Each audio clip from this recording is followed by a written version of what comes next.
राधे राधे, जय श्री कृष्णा। दोस्तों, आज हम लेकर आए हैं भागवत पुराण की एक अनोखी जानकारी। किस लिए होता है महिलाओं को मासिक धर्म?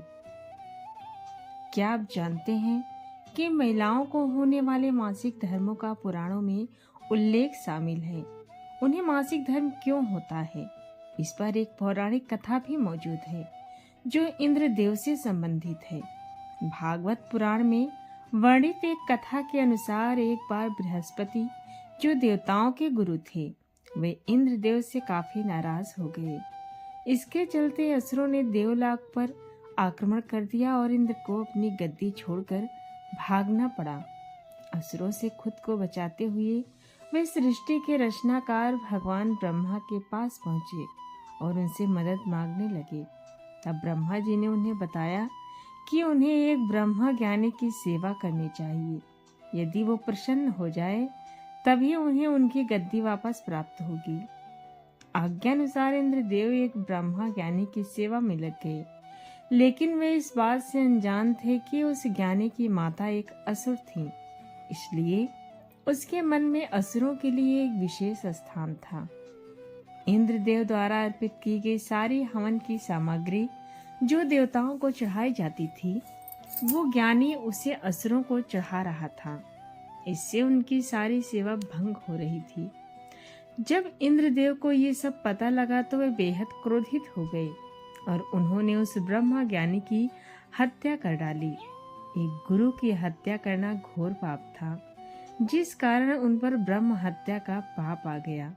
ये पाप एक भयानक राक्षस के रूप में इंद्र का पीछा करने लगा। किसी तरह इंद्र ने खुद को एक फूल के अंदर छुपाया और 1,00,000 साल तक भगवान विष्णु की तपस्या की। तपस्या से प्रसन्न होकर भगवान विष्णु ने इंद्रदेव को बचा तो लिया, लेकिन उनके ऊपर लगे पाप की मुक्ति के लिए एक सुझाव दिया।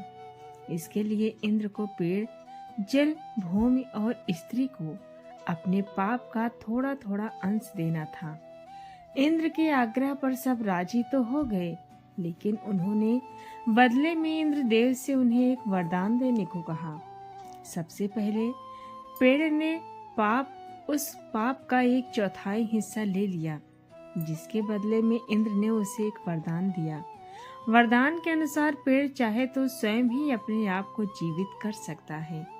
इसके बाद जल को पाप का हिस्सा देने पर इंद्रदेव ने उसे अन्य वस्तुओं को पवित्र करने की शक्ति प्रदान की। यही कारण है कि हिंदू धर्म में आज भी जल को पवित्र मानते हुए पूजा पाठ में इस्तेमाल किया जाता है। तीसरा पाप इंद्रदेव ने भूमि को दिया। इसके वरदान स्वरूप उन्होंने भूमि से कहा कि उस पर आई कोई भी चोट हमेशा भर जाएगी। अब आखिरी बारी स्त्री की थी। इस कथा के अनुसार स्त्री को पाप का हिस्सा देने के फलस्वरूप उन्हें हर महीने मासिक धर्म होता है, लेकिन उन्हें वरदान देने के लिए इंद्र ने कहा कि महिलाएं पुरुषों से कई गुना ज्यादा काम का आनंद उठाएंगी। इस दौरान वे ब्रह्म हत्या यानी कि अपने गुरु की हत्या का पाप ढो रही होती हैं। इसीलिए उन्हें अपने गुरु तथा भगवान से दूर रहने को कहा जाता है। यही कारण है कि प्राचीन समय में ही मासिक धर्म के दौरान महिलाओं को मंदिर जाने की मनाही थी। तो दोस्तों, ये थी मासिक धर्म से जुड़ी कुछ रोचक जानकारी, इसके पीछे की पौराणिक कथा। आपको कैसी लगी कमेंट में ज़रूर बताएं, और पसंद आई तो इसे लाइक करें, शेयर करें और चैनल को सब्सक्राइब करना बिल्कुल भी न भूलें।